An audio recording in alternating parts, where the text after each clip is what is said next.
secara formil undang-undang ini brutal disusun secara brutal karena dikebut kejar tayang kurang dari Presiden mandatkan Oktober tahun lalu, dipertegas Februari tahun ini, Oktober ketok palu. Omnibus Law, dua kata tersebut selalu mendatangkan kontroversi selama 2 tahun terakhir. Tapi, apa sebenarnya Omnibus Law itu?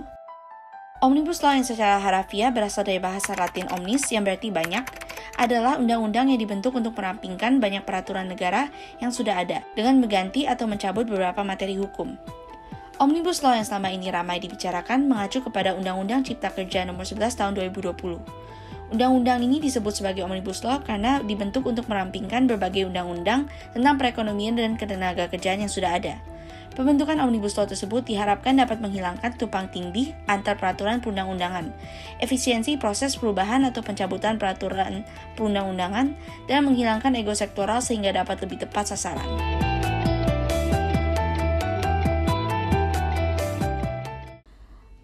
Oktober 2019, Joko Widodo menyinggung Omnibus Law tersebut pada pidato pertamanya setelah dilantik menjadi presiden.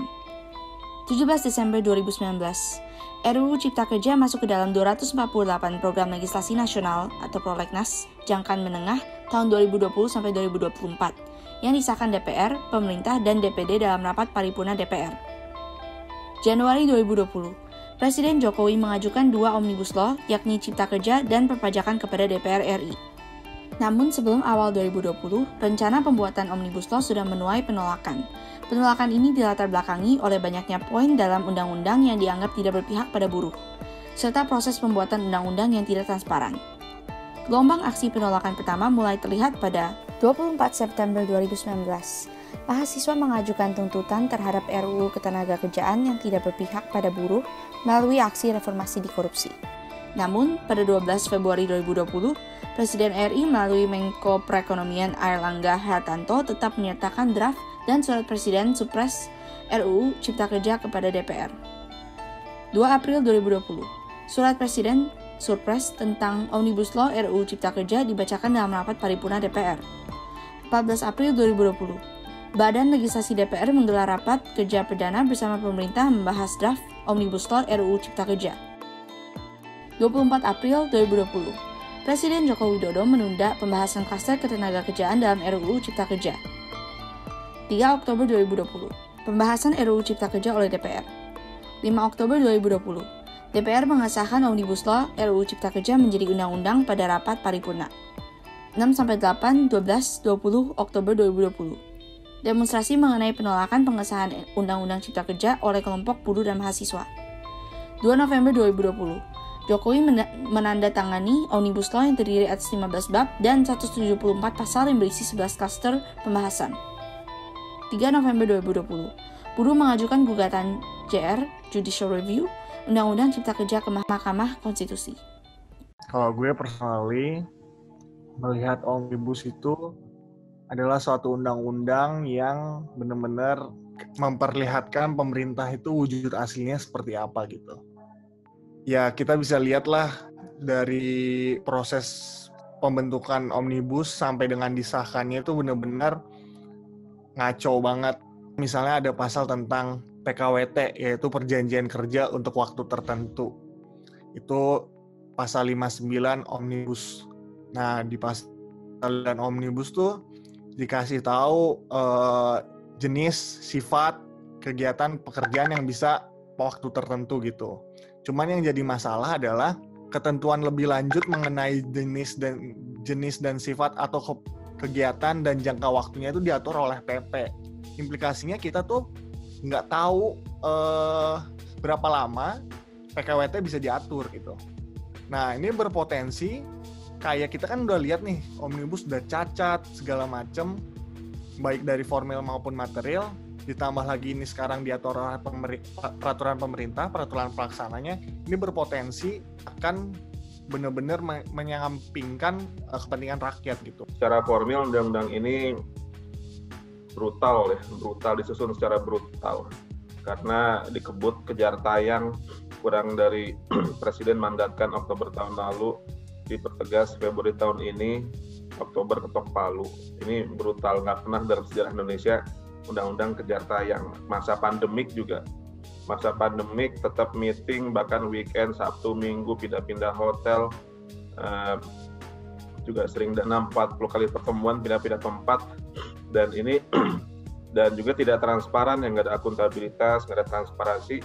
Dan karena lagi COVID juga tidak ada rapat dengan pendapat yang banyak dengan publik. Dia terlalu elitis dan terlalu berbau oligarki. Itu yang membuat kita menolak secara formil ya. Jadi pembentukannya tergesa-gesa. Padahal kan ada aturannya, ada aturan di Undang-Undang 12 tahun 2011 tentang pembentukan peraturan perundang-undangan. Ada cara-cara membentuk undang-undang ya, tidak segegabah dan tidak sebrutal itu ada cara-caranya. Walaupun Omnibus Law memicu kontroversi dan penolakan, tidak semua pihak melihat Omnibus Law sebagai sesuatu yang sepenuhnya negatif. Dari segi tujuannya gitu, gue melihat ada 3 tujuan kalau menurut gue. Mengapa gue sangat menyoroti hal ini? Itu karena dari dasarnya adalah dia ingin menyederhanakan aturan hukum. Jadi aturan hukum tentang berusaha gitu. Salah satunya memperpendek birokrasi, kemudian ada kepastian, keterbukaan, sehingga bisa menciptakan lapangan kerja seluas-luasnya. Kemudian yang kedua, dari tujuannya itu UCK itu jadi salah satu cara untuk menyempurnakan tumpang tindih peraturan yang ada selama ini.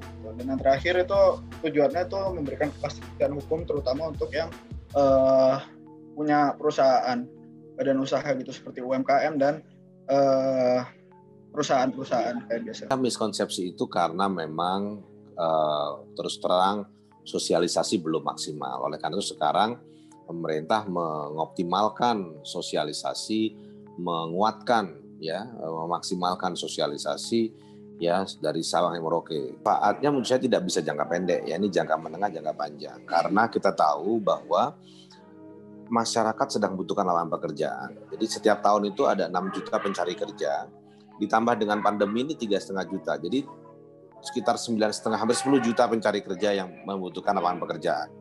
Sementara ya dari sisi industri sendiri karena kesulitan akibat pandemi banyak yang kemudian bangkrut, tutup gulung tikar dan lain sebagainya. Jadi perlu ada satu undang-undang yang memudahkan orang berusaha sehingga industri bisa tumbuh, perusahaan bisa buka, dan akhirnya tenaga kerja terserap. Yang kedua, kita tahu bahwa hampir 70% dari perekonomian kita ditopang oleh UMKM. Dan UMKM itu menyerap juga hampir 70-80% dari total tenaga kerja produktif kita. Artinya apa? UMKM juga menjadi satu yang perlu dioptimalkan. Oleh karena itu, Undang-Undang Cipta Kerja ini ya itu mempermudah orang untuk kemudian mengajukan izin UMKM. Oleh karena itu, ya di sini saya ingin menyampaikan bahwa Undang-Undang Cipta Kerja ini dibuat ya bukan untuk siapa-siapa, tapi untuk rakyat sendiri. Kontroversi antara pihak yang pro dan kontra terhadap Omnibus Law nampaknya masih jauh dari kata selesai. Namun, semua pihak setuju bahwa perbedaan ini perlu disikapi dengan bijak dan tetap saling menghargai.